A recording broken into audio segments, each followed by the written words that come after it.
Zdravo, banda. Spletna, družabna ali po lektorski normi družbena. Ne glede na to, kako jih imenujete, tovrstna omrežja prenesejo vse naše misli in afnanje. Ampak sledimo samo nekaterim, rečemo jim spletni vplivneži ali influencerji. Čeprav imamo občutek, da vemo vse o njih, ni čisto tako. Zato je danes z nami tukaj Tamara Langos. Tamara, zdravo. Živjo.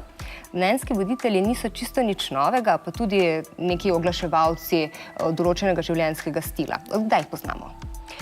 V 20 letih prejšnjega stoletja so začeli oglaševalci uporabljati pomembne osebe tistega časa, in sicer na oglasih za cigarete. Potem smo spremljali ta trend, da se vpeljuje zvezdnike v oglase. Zelo znani so primeri v 80 letih, ko je bilo tega ogromno. MTV oglas, narejen za Pepsi z Michaelom Jacksonom, je bil legendaren. Z vzponom interneta so se pa spremenili načini, kako uporabljamo medije in kako se posreduje informacije. To niso več počeli mediji, uradni mediji, ampak tudi uporabniki sami. Je bilo kakšno leto prelomno? Prelomno bi bilo 2004 leto, ko so se začeli pojavljati blogi. Kmalu za blogi pa so sledila še družbena omrežja.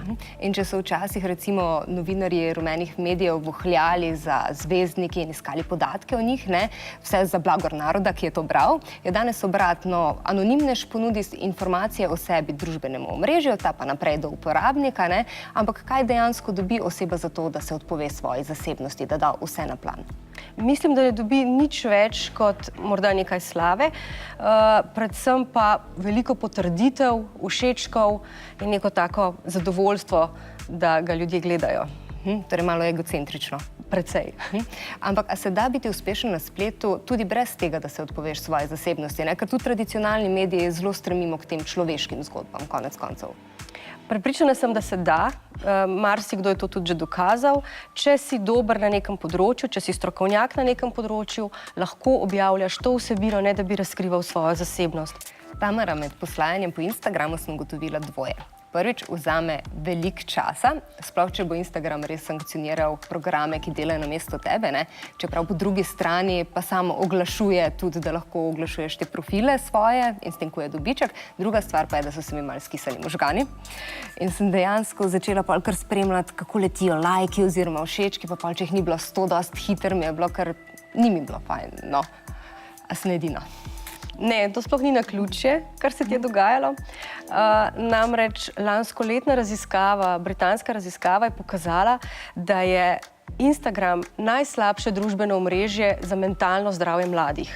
Povezan je z visoko stopnjo anksioznosti, depresije in tega občutka, da boš nekaj zamudil. Poleg tega tudi zelo spodbuja odvisnost. To, kar si verjetno sama opazila, da se vračaš, da gledaš, da spremljaš. To, da ti fotografiraš, da olepšuješ fotografije, da nabiraš všečke, da nabiraš komentarje in da ves čas bežiš od vsakdanjosti, zato da gledaš, kaj se drugim dogaja, to spodbuja odvisnost. In to se ti je dogajalo. Upam, da se mi ne bo več, da se bom očistila. Ampak potem je pa še ena druga stvar. Influencerji med objave o zasebnem življenju mešajo tudi plačane objave. Kako zdaj naj ločimo, ne vem, zabavo od oglasa? Če sama objava ni označena kot plačana, pa obenem je plačana, potem govorimo o prikritem oglaševanju, kar je neetična praksa. To je problem, zaradi tega je pomembno, da se take objave označuje. Pogosto neka testiranja niti niso plačana in to ni tak problem, huje je, če je prav plačana objava. Ne moremo vedeti. Lahko sklepamo, če je recimo izpostavljeno samo eno podjetje ali pa en izdelek, zagotovo pa ne moremo vedeti. Ampak ta product placement oziroma oglaševanje produktov v resnici ni nekaj novega. Pojavljajo se že v filmih, pa tudi na televiziji, a je na Instagramu vse in kaj drugače? Ne, niti ni drugače, morda le v tem, da bolj zaupamo tem vplivnežem, ker so bolj podobni nam in je bolj ta ena na ena odnos.